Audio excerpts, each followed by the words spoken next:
प्रदेश में गौमांस बिक्री पर अब सियासत तेज हो गई है। जीतू पटवारी ने सरकार पर कई गंभीर आरोप लगा दिए हैं। गौमांस में जीरो जीएसटी लगाने का आरोप लगाया है। तो वहीं 26 और 27 सितंबर को कांग्रेस इस मामले में आंदोलन भी करने वाली है। गौशालाओं का दौरा करेगी कांग्रेस और इसके अलावा सड़क पर मौजूद गौवंश को कलेक्ट्रेट पहुंचाया जाएगा। मध्य प्रदेश में अब गौमांस बिक्री पर सियासत तेज हो गई है और पीसीसी चीफ जीतू पटवारी सरकार के ऊपर गंभीर आरोप लगा रहे हैं। उनका कहना है कि गौमांस के ऊपर जीरो जीएसटी क्यों है, सरकार ने यहां जीएसटी को क्यों नहीं बढ़ाया गया, क्या सरकार गौमांस को बढ़ावा दे रही है, ये गंभीर आरोप लगाए गए हैं। 26 और 27 सितंबर को इस मामले में कांग्रेस आंदोलन भी करेगी। क्यों गाय की पूजा करना चाहते हैं? इसलिए कि गाय के नाम पे वोट लेना और फिर गाय का कत्ल करवाती है बीजेपी। सबसे ज्यादा गौ मांस का दुनिया भर में अगर एक्सपोर्ट कहीं हो रहा है तो भारतवर्ष से हो रहा है। अब उसको और बढ़ावा कैसे मिले, उसका भी रिवीजन कर दिया। जीएसटी में गाय के मांस पर 0% टैक्स, जीरो जीएसटी। 27 तारीख को कांग्रेस पार्टी पूरे प्रदेश में आंदोलन करेगी। अब मध्य प्रदेश कांग्रेस अध्यक्ष जीतू पटवारी के गौकसी संबंधी बयान पर बीजेपी विधायक रामेश्वर शर्मा ने भी कड़ा पलटवार किया है।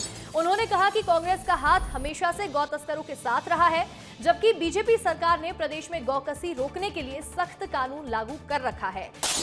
रामेश्वर शर्मा ने कहा कि जीतू पटवारी जी, आपकी जानकारी के लिए ये स्पष्ट कर दूं कि भाजपा सरकार ने वर्ष 2004 में ही गौकसी रोकने का कानून बना दिया था। मध्य प्रदेश की धरती पर गौ तस्करी करने वालों को 10 साल तक की सजा का प्रावधान भी है। तो वहीं इसी कानून के तहत कई तस्कर और कसाई जेल में बंद है। अगर आप चाहें तो उनसे जेल में जाकर के मिल सकते हैं। यानी कि अब इस मामले में दोनों ही तरफ से वार और पलटवार शुरू हो चुका है। बीजेपी इस मामले में कह रही है कि सख्त कानून लागू किया गया है, तो वहीं कांग्रेस गंभीर आरोप लगा रही है। माननीय जीतू पटवारी जी, मध्य प्रदेश सरकार ने 2004 में मध्य प्रदेश में गोकसी पर पूर्ण प्रतिबंध का कानून लगाया है।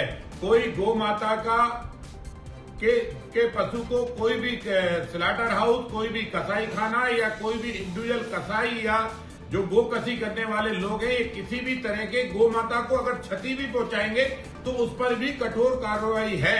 इस पर मध्य प्रदेश की भारतीय जनता पार्टी की सरकार ने 2004 में कानून बनाया है और गोकसी करने वाले अपराधियों को 10 साल तक की सजा के और जुर्माने के प्रावधान हैं।